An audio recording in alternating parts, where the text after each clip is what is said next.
Hadirin sekalian yang terhormat, pertama-tama mari lebih dahulu kita panjatkan puji syukur kepada Allah Ta'ala dan tidak lupa kita berselawat salam kepada junjungan kita Nabi besar Muhammad sallallahu alaihi wasallam.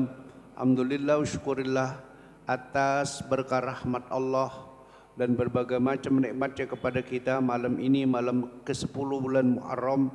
Kita semua sehat walafiat. Kita mendapat taufik hidayat untuk hadir beribadah kepada Allah Subhanahu wa taala di Masjid Jami' Ar-Ridha ini. Mudah-mudahan semua yang kita lakukan di sini menjadi ibadah ikhlas dan diterima oleh Allah Subhanahu wa taala, yang insyaallah menyebabkan kita dan keluarga dapat rahmat Allah, dapat ampunan Allah, dan juga mudah-mudahan dapat ridha Allah dan syafaat Nabi kita Muhammad sallallahu alaihi wasallam. Amin ya rabbal alamin. Hadirin sekalian terhormat, malam ini adalah malam 10 Muharram. Jadi besok tanggal 10 Muharram itu ada beberapa hal yang kita disunnahkan, ya. Di antaranya disunnahkan kepada kita di tanggal 10 Muharram adalah berpuasa. Kita boleh puasanya tanggal 10 saja boleh, atau tanggal 9, 10 atau 10, 11. Itu insya Allah besok. Kalau kita puasa sehari saja besok, itu dapat ampunan dosa 1 tahun. Seperti tadi di dalam khutbah Jumat sudah diterangkan seperti itu. Dan selain daripada itu, ialah yang sangat masyhur bagi kita di sebelum Muharram adalah kita menyantuni anak yatim. Sehingga dikenal di kalangan masyarakat, dikata kalau tanggal 10 Muharram itu lebarannya anak yatim. Karena tanggal 10 Muharram banyak yang nyantuni. Kalau hari-hari lain enggak ada yang ingat sama anak yatim. Tapi 10 Muharram alhamdulillah banyak. Ya, insya Allah mudah-mudahan kita ada rezeki. Kalau yang banyak ya nyantuninya banyak, yang sedikit ya nyantuninya dikit. Yang penting jangan sampai ketinggalan. 5.000, 10.000, apalagi kalau bisa yang lebih-lebih dari itu. Kita bagi kepada anak yatim yang mudah-mudahan akan tambah berkah dalam kehidupan kita ini. Jadi itu mashul yati warasal yatim mimsah tasoddaq. Nyantuninya sambil ya disunnahkannya sekali musab kepalanya ya. Kalau enggak ya pokoknya yang penting duitnya. Kalau memang kita ya jadi bos, ayo tuh bagi-bagiin anak yatim nih duit nih 2 juta atau 3 juta bagi-bagiin anak yatim ya umpamanya. Cakep, biar kagak ngusap kepala juga, insya Allah nggak kurang pahalanya daripada Allah Subhanahu wa taala. Yang ngusap si pesuruhnya yang disuruh ya tentunya semuanya yang namanya pahala itu kan bukan kayak duit dikasih dia kagak dapat, semuanya dapat pahala dari Allah. Yang ngusap dapat pahala, yang ngasih duit juga dapat pahala insya Allah. Lain dari itu juga disunahkan sholat. Sholat apa? Nah, itu diterangkan di dalam kitab Nihayatul Zain. Sholatnya yang utama sih kalau bisa besok itu kalau kita mau sholat ya sholat tasbih. Itu sholat yang diisi dengan 300 tasbih. Nah itu kalau kita sholat tasbih insya Allah pahalanya berlipat ganda di hari besok ya, di hari tanggal 10 Muharram. Yang mana sholat tasbih itu diperintahkan oleh Nabi kita Muhammad SAW kepada amaknya namanya Sayyidina Abbas ya, paman Nabi itu. Paman, ini ada amalan bagus, kalau kita kerjain dosa kita semua diampunin, yang baru, yang lama, yang ini, hajat kita semua diberikan. Apa itu? Yaitu sembahyang atau sholat 4 rakaat yang namanya sholat tasbih. Tiap-tiap rakaat isi dengan 75 tasbih, isi dengan 75 tasbih. Jadi kalau 4 rakaat ada 300 tasbih. Kalau bisa tiap hari paman sembahyang tasbih. Orang kita praktek aja sekali palanya kerja puyeng. yang lagi puyeng. Kalau nggak bisa setiap hari, seminggu sekali atau sejumat sekali. Nggak bisa sejumat sekali, sebulan sekali. Nggak bisa sebulan sekali, setahun sekali. Ya, kalau mau setahun sekali, katanya diabdolkan, nah itu di hari Asyura itu. Di hari tanggal 10 setahun sekali kita sholat tasbih. Kalau kagak setahun sekali, seumur hidup sekali. Itu kalau begitu kan namanya perintahnya kan biar dikata enteng-enteng kudu. Kita masa seumur hidup nggak pernah sholat tasbih, itu maksudnya. Insya Allah, yang lain-lain banyak ya, mandi emang kita pasti mandi, pakai apa namanya tuh celak mata ya. Kalau mau kemana-mana biasanya pakai celak mata besok dan seterusnya dan seterusnya. Masih banyak 10 macam hal yang sunnah di tanggal 10 Muharram. Insya Allah ialah 3 aja kita amalin juga. Kita puasa, kita lebaran kita ngasih uang kepada anak yatim nyantunin, dan kita sholat tasbih. 3 juga dapat banyak udah itu. Apalagi kalau 10-10-nya. Insya Allah mudah-mudahan kita dapat taufik hidayah untuk bisa mengamalkan itu insya Allah ta'ala. Amin ya rabbal alamin. Hadirin sekalian terhormat, baiklah kita teruskan pelajaran kita dari kitab Irsyadul Ibad. Masih dalam kita membicarakan masalah tilawatul Quran, membaca Al-Quran, masalah membaca Al-Quran atau masalah Al-Quran ya. Pada kesempatan yang lalu di dalam tanbihat, di dalam beberapa perhatian dikatakan bahwa amal ibadah yang paling utama setelah amal ibadah wajib yaitu membaca Al-Quran. Dan membaca Al-Quran itu dikatakan lebih utama daripada zikir-zikir yang lain. Umpamanya kalau kita membaca zikir, ya sebetulnya semuanya bagus, cuman masalah utama-utama aja. Nah, kita nggak baca Quran, baca selawat aja ya bagus. Nggak baca selawat, nggak baca Quran, baca zikir bagus. Yang jelek kan nggak ngapa-ngapain.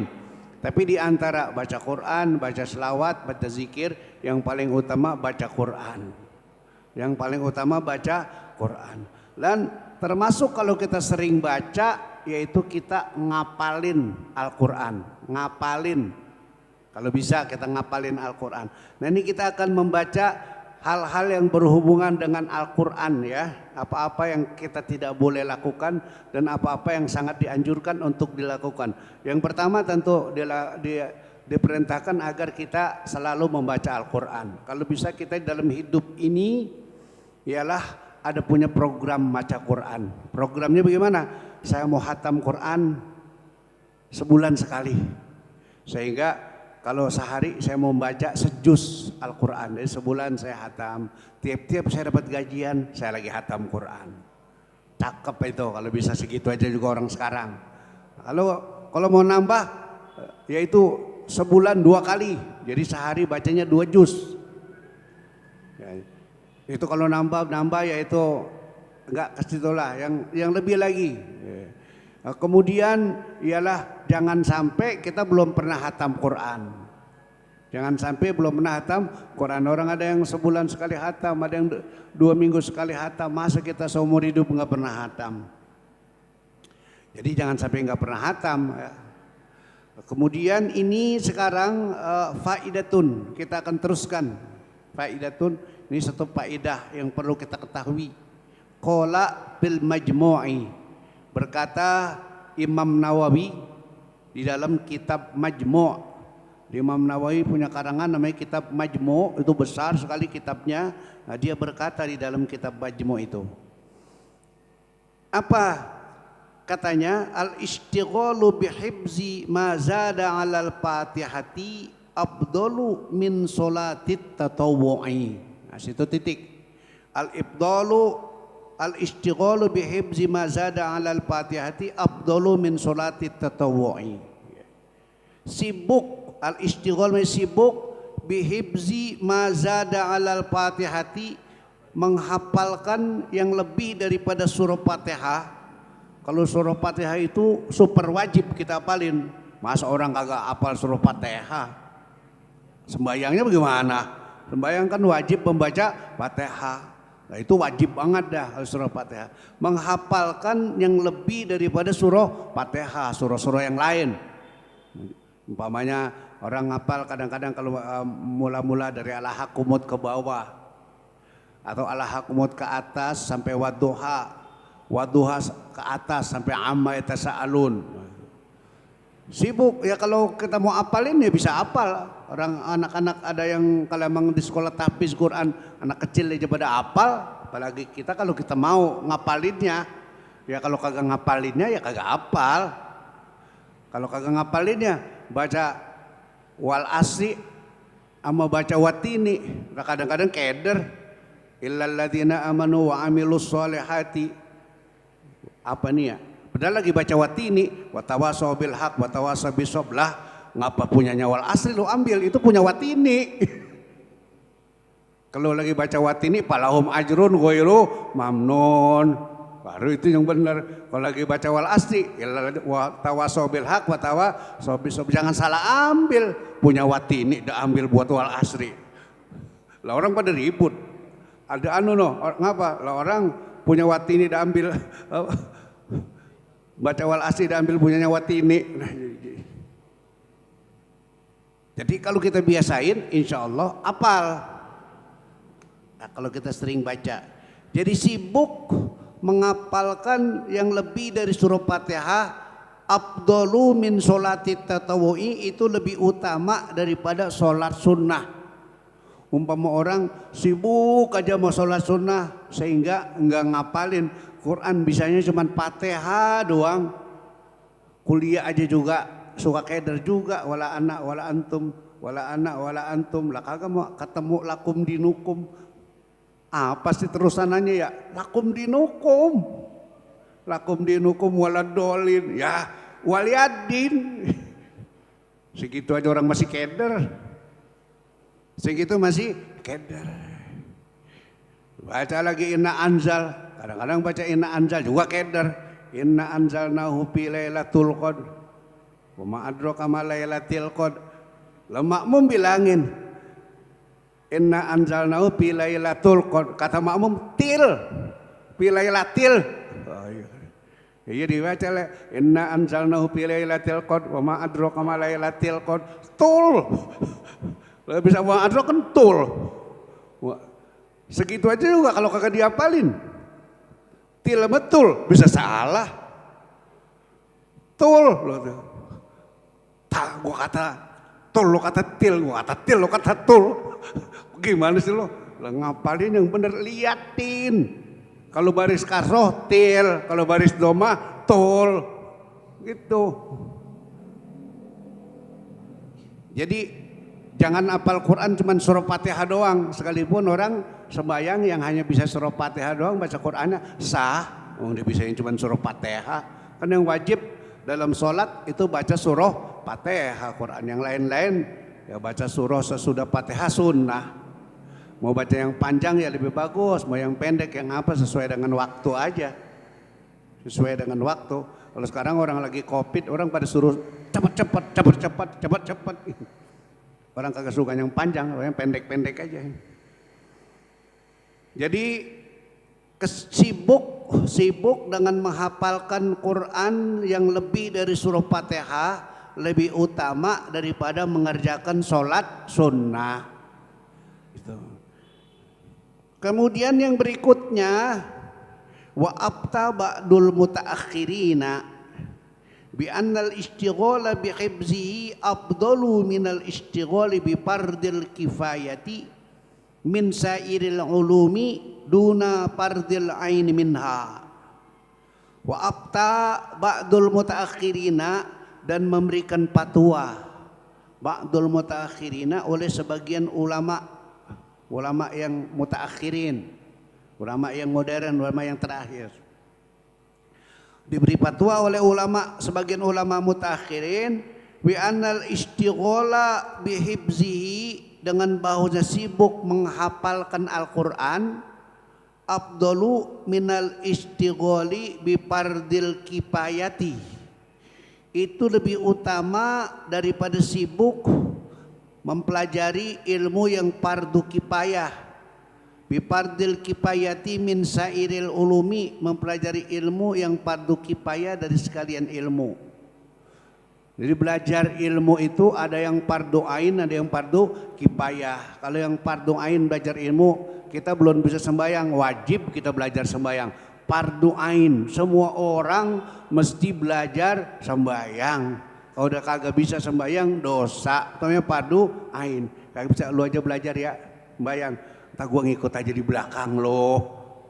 udah kagak tahu apa-apa, nggak tahu rukunnya, kagak tahu sunnahnya, kagak tahu apanya, itu nggak bisa begitu.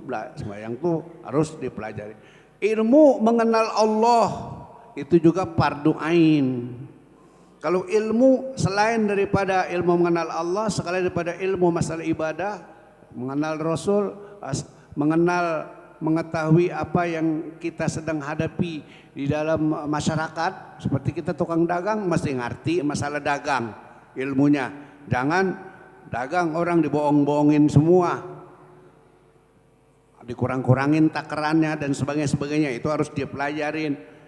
Begitu. Itu fardu ain belajarin itu. Tapi kalau selain dari itu, semua ilmu fardu dipelajarin atau penting dipelajarin, cuman ada yang fardu ain, ada yang fardu kifayah. Ilmu menjahit, ilmu listrik, ilmu bangunan, ilmu segala macam itu semuanya ilmu wajib dipelajarin, tapi fardu kifayah. Ada orang bisa, 1-2 orang aja yang jadi tukang jahit udah jadi. Ada 2-3 orang yang ngerti masalah bangunan jadi. Tapi kalau sembahyang kan kudu semua bisa. Namanya fardu ain. Jadi kalau umpamanya semuanya orang kagak ada yang ngerti bangunan, sehingga bangunan baru jadi rubuh lagi udah. Habis kagak ada yang ngerti. Umpamanya begitu. Atau semua orang kagak ada yang bisa jahit. Nah, orang jadi itu pakaiannya pada kagak beres, dia pakai sholat suka pada terbuka karena kagak ada yang bisa jahit. Kudu ada yang bisa. Itu namanya fardu kifayah. Ilmu selain daripada ilmu yang fardu ain namanya fardu kifayah. Jadi sibuk menghafalkan Quran yang lebih dari surah Fatihah lebih utama daripada sibuk dengan mempelajari bifardil kifayati min sairil ulum, dengan mempelajari ilmu yang fardu kifayah dari sekalian ilmu. Segala macam ilmu namanya pelajarinya fardu kifayah, ya. Duna fardil aini minha, bukan yang fardu ain daripadanya. Jadi kalau yang fardu ain ya itu diduluin karena fardu ain. Kalau yang fardu kifayah lebih utama ngapalin Quran daripada yang fardu kifayah. Itu kata sebagian ulama mutakhirin memberi fatwa. Kalau tadi yang di atas fatwanya dari Imam Nawawi dalam kitab Majmu', ya.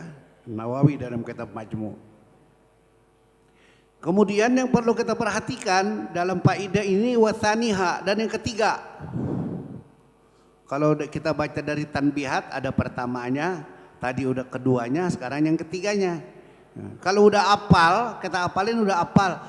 Ya, orang susah-susah kagak bisa baca Quran, belajar baca Quran. Susah-susah kagak hafal Quran, suruh dia ngapalin, apalin tuh. Susah-susah dia apalin, jangan sampai lupa lagi.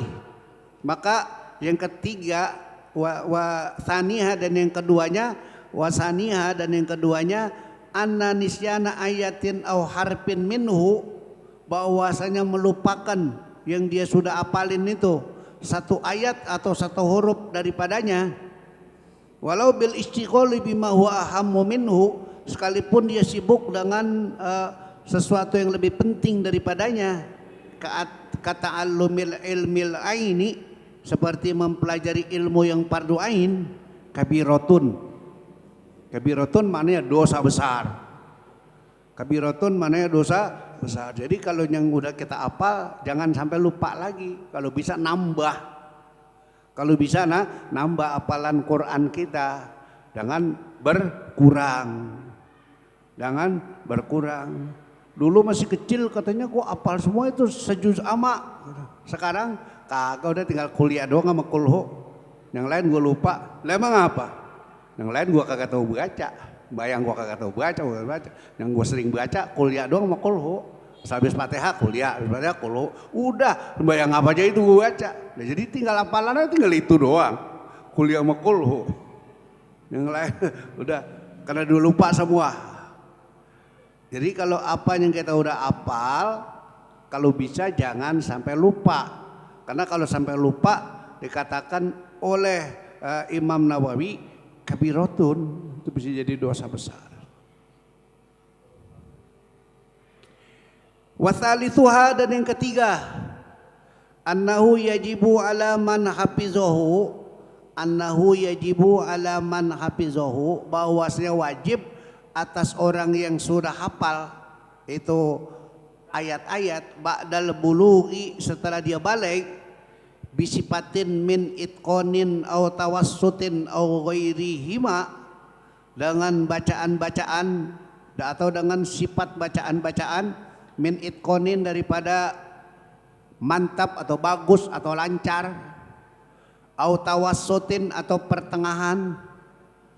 Jadi orang ngapalin Quran, dia apalin udah sampai lancar. Ada yang begitu. Kalau orang yang ngapal Quran sampai apal bener, itu bisa diurut dari atas, bisa diurut dari bawah. Wah, kita lihat itu kalau lagi di TV lagi orang ngapal Quran, dari atas dia bisa, dari bawah juga dia bisa. Bahkan ini ayat ini lanjutannya apa? Bisa dia. Ini ayat ini sebelum ayat ini apa? Bisa dia. Itu namanya dari atas, dari bawah, itu udah itqon. Kita juga bisa itu. Kulhu lam yalid wa lam yulad. Sebelumnya apa? Sebelum lam yalid wa lam yulad. La qul huwallahu ahad, Allahu somad. Sebenarnya Allahu somad. Gitu. Kalau yang lain-lain susah itu ngapalin. Wajib atas orang yang udah apal, udah dengan bacaan yang min itqon, bacaan yang udah itqon, udah bagus. Au tawassutin atau masih pertengahan, au ghairihima atau lain-lainnya, kaya tawaqqafa fihi, seperti dia masih berhenti padanya atau terbata-bata. Kita ngapal lupa, tapi kalau dikasih tahu ujungnya apal. Kalau dikasih tahu ujungnya apal gitu. Kayak orang ngapal surah Yasin, dia udah apal surah Yasin, tapi lupa lagi ya. Kolunya banyak sih. Apa sih habis itu? Kalau dikasih tahu, dia tahu nerusinnya gitu. Itu namanya tawakkuf, masih terbata-bata, masih suka lupa-lupa. Au yaktsura gholatuhu, atau masih banyak salahnya. Yaktsura gholat, banyak salahnya. Ayyastamirru ala tilkas sifatil lati hafizahu alaiha, bahwa dia meneruskan, istamarro yastamirru, bahwa dia teruskan ala tilkas sifatil lati hafizahu alaiha, atas sifat bacaan yang dia sudah hafal atasnya. Jadi yang dia sudah hafal segitu mesti dia teruskan. Yang masih terbata-bata bisa jadi lancar, yang masih banyak salahnya bisa jadi lebih sedikit salahnya, dan seterusnya. Dia yang hafalannya mesti teruskan, ayyastamirro ala tilkas sifatil lati hafizahu alaiha, atas yang demikian itu sifat yang dia sudah hafal atasnya. Fayaqrumu alaihi naqsuha min hafizatihi, maka haram atasnya kurang daripada hafalannya. Jadi jangan umur kita makin nambah, hafalan kita makin dikit, mesti makin banyak. Ini kata ulama mutakhirin, itu haram kurang daripada hafalannya. Jadi bukan makin banyak, makin dikit. Wah, dulu gua hafal semuanya, sekarang kepala gua mumet mulu, gua lupa semuanya. Yang dulu gua pada hafal gua lupa, mumet. Keder mulu kalau ngapal. Itu masalah Quran. Jadi singkatnya, orang ngapal Quran itu kalau bisa jangan sampai lupa. Supaya kagak lupa ya kita kudu baca. Nah, kalau nggak dibaca-baca dia jadi lupa. Supaya kita kudu baca, kita kudu punya program baca Quran. Kudu punya program baca Quran. Ini kita mau baca nih yang kita udah hafal, baca nih gitu. Surah apa yang udah dihafal dibaca, punya program baca Quran. Kalau tidak, nggak pernah dibaca-baca, lupa lagi. Yang berikutnya perlu diperhatikan. Warabi'uha, dan yang keempatnya, annahu yahrumu tamziku ma kutiba fihi Qur'anun abasan wa bal'uhu. Yang keempat, bahwasanya haram merobek makutiba fihi Qur'anun abasan, apa yang ditulis padanya Al-Quran dengan sia-sia. Ngerobek, nggak ada keperluan apa-apa, Quran dirobek-robek, itu namanya abasan. Haram hukumnya ngerobek Al-Quran. Yahrumu tamzik, ngerobek makutiba fihi, apa yang ditulis padanya Quran abasan. Jadi ngerobek Quran itu haram. Wabal'uhu, dan haram menelannya. Menelan Quran kertasnya digulung-gulung, ditelan. Itu haram. Enggak boleh ditelan. Kalau dimakan la akluhu, tidak memakannya. Kalau makan boleh, kalau nelannya kagak boleh. Nelan Quran masih ada tulisannya, ditelan ke sini nyampur sama najis di dalam. Tapi kalau dimakan dulu dikunyah, tulisannya hilang, kertas jadi yang ketelan. Itu maka ulama neliti sampai ke situ. Kalau udah dimakan dulu dikunyah, itu boleh. Juga wala surbu mahwihi, dan tidak haram juga, tidak haram meminum apusannya. Orang berobat kadang-kadang ditulisin lafal Quran, dimasukin ke botol. Masukin ke botol, airnya kita disuruh minum supaya jin yang ada di sini pergi. Bagaimana kalau begitu? Nah, itu boleh karena bukan kena apusannya. Jadi kalau ditelan langsung itu ayat Quran, ditelan langsung ada lembaran Quran, digulung-gulung, ditelan, atau dimasukin ke dalam plastik kayak bikin pel atau bikin kapsul, telannya itu ada kalimat Quran di situ ditelan, itu nggak boleh karena jadi nampur najis. Tapi kalau udah dikunyah itu hilang, ayat Qurannya udah nggak ada, udah hilang. Itu jadi tidak boleh menyobek, tidak boleh menelan, tapi kalau dimakan boleh, minum airnya aja boleh ya. Surbu mahwihi, minum air hapusannya. Itu kan ada orang tulisin, kemudian direndam di botol, airnya disuruh minum. Ada begitu orang berobat, terutama pengobatan tradisional, ngobatin pakai doa, ada yang begitu.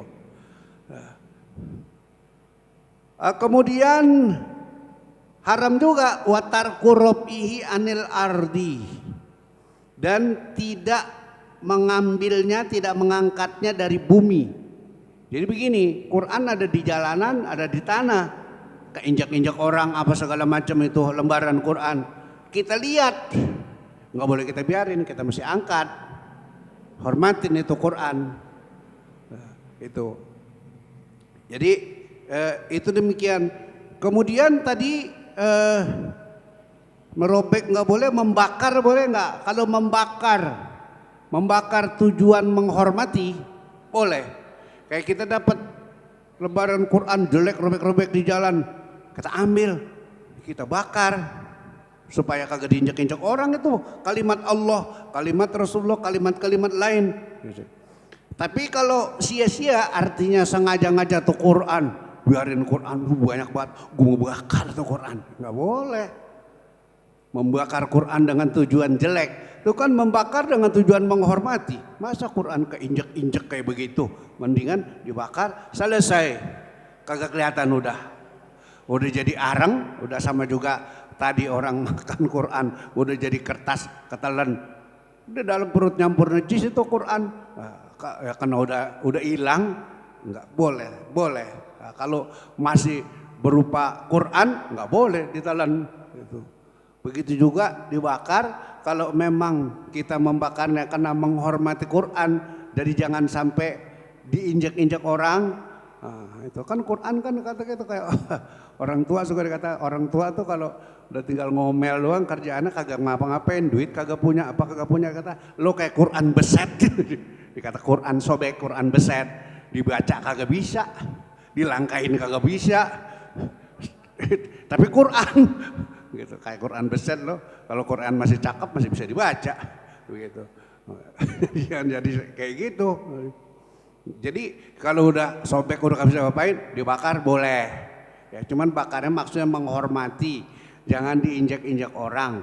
Bukan bakar kita benci, mau bakar-bakarin aja Quran semua nih, kalau yang ada di masjid gue bakar-bakarin semua, nanti gue bikinin tabunan umpamanya begitu, itu nggak boleh ya. Jadi innamal a'mal binniyat, Orang gigit bininya boleh nggak? Kagak boleh. Tapi kalau lagi berantem, lagi gigit dikit lah itu kan. Jadi kalau tujuannya untuk baik boleh, tujuannya untuk jelek nggak boleh. Juga berikut yang perlu diperhatikan, wa muddur rijli ilaihi, dan menjulurkan kaki, rijlun maknanya kaki kepadanya. Kemarin Ustadz Rizki giliran khutbah di sini, ada Quran di situ, disuruh angkat dulu. Jadi itu kalau kita julurin kaki kita ke Quran itu kagak boleh. Ya kalau Quran kagak lempengan Quran tentu masih boleh, tapi abdolnya jangan ada Quran lebih di bawah dari kaki kita gitu. Muddur rijli, menjulurkan kaki ilaihi kepada Quran. Jadi umpama Quran ada di sini kita taruh, kaki kita belonjorin pas lemah untuk Quran. Kayak diinjak tapi bukan diinjak. Begitu dia adanya di situ, kaki kita di sini begitu. Itu nggak boleh Quran ditaruh seperti itu, dijujurin sama kaki. Tapi kalau kagak dibujurin kaki tentu boleh-boleh aja ya. Jadi wa muddur rijli ilaihi itu nggak boleh, termasuk di atas yahrumu. Jadi haram tuh menyobek, haram tuh menelan, kemudian haram tuh membiarkan Quran di tanah nggak diangkat, padahal jadi kotor dan sebagainya. Haram tuh menjulurkan kaki, dan haram juga ini wawat unahwi dirhamin pihi, dan meletakkan uang. Wawat meletakkan nahwi dirhamin umpama uang pihi kepada Quran, ke dalam Quran ditaruh supaya aman katanya daripada apa namanya ini tuyul, ditaruh di dalam Quran. Nggak perlu taruh dalam Quran. Ntar kalau umpamanya mau diambil, kita lagi dalam keadaan kagak punya wudu, batal lagi perlu banget, apalagi lagi punya hadas besar, gimana? Maka sebelum terjadi hal-hal yang lain, naruh duit di dalam Quran bener tuh kagak boleh. Wabatu nawi dirhamin pihi wa fi kutubi ilmin syar'iyyin, dan pada kitab ilmu syar'i juga nggak boleh dibuat tempat duit, naruh duit di dalam kitab syar'iyyin, dalam kitab syar'i ya. Kemarin buku bahasa Inggris taruhin duit nggak apa-apa. Tapi kalau di situ kutubin syar'i itu tidak boleh. Bab kutubin syar'i ya dasarnya dari Quran, ada ayat-ayat Qurannya, ada hadisnya, ada apanya, ada duit di situ. Gitu. Wa yundabul qiyamu lahu kal alimi, dan disunahkan berdiri menghormati seperti ialah menghormati orang yang berilmu sama Quran, disunahkan kita menghormatinya. Kalau kita di mana-mana sekarang juga ada juga di sini, kalau dia membaca Quran dicium dulu. Tanya dia senang sama Quran, baru kemudian dibaca. Gitu. Entah kalau selesai, Bismillahirrahmanirrahim, azim, dicium lagi Quran. Bukan nyium kertasnya, karena itu Al-Quran, isinya kalamullah. Isinya kalamullah yang perlu kita hormati,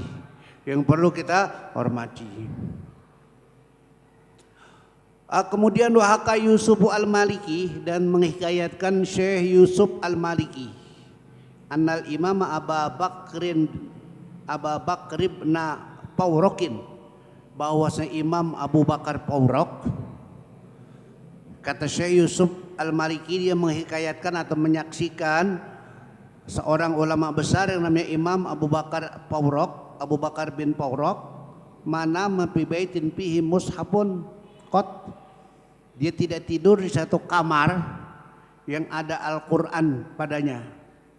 Kenapa? Wa idza aradan nauma, kalau dia ingin tidur, intaqala anil makanil ladzi fihi, dia berpindah dari tempat itu. Dia enggak tidur di kamar yang, kenapa? Maksudnya jangan sampai itu tadi julurin kaki aja enggak boleh. Nanti kita lagi tidur kaki kita terangkat lebih tinggi kaki sama Quran.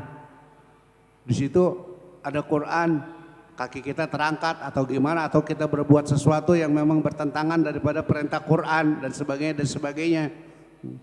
Jadi Imam Abu Bakar bin Paurok, dia tidak tidur di kamar, di rumah atau di kamar fihi mushaf, yang di situ ada mushaf, ada Quran, kot sama sekali.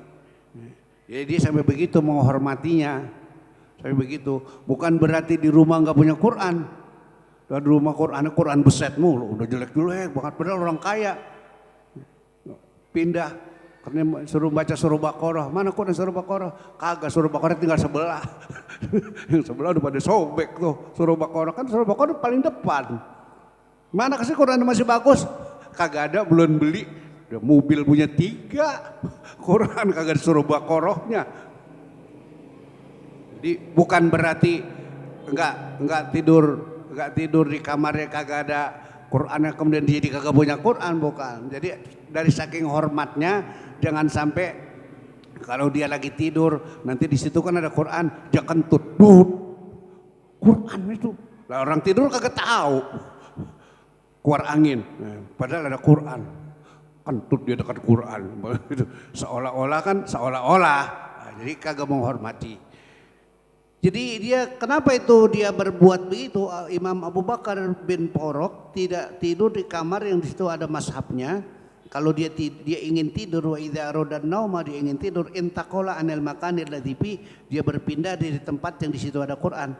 Dia kagak mau di situ. Izoman li kitabillah azza wajal, karena membesarkan kitab Allah azza wajal, menghormati kitab Allah azza wajal. Menghormati kitab Allah, menghormati kalamullah. Karena dia menghormati maka dia tidak mau tidur di kamar yang ada Al-Qur'annya, nanti dia salah-salah berbuat atau lainnya, ya. Itu yang sedikit perlu kita ketahui, dan mudah-mudahan kita ya sedapat mungkin kita pelihara. Kalau udah nggak bisa dipelihara ya kita usaha sebaik-baiknya, jangan sampai terjadi itu. Hadirin sekalian terhormat, demikian pelajaran dari kitab Irsyadul Ibad. Wassallallahu ala sayyidina Muhammadin wa ala alihi wa sahbihi walhamdulillahi rabbil alamin. Wallahu a'lam bishawab.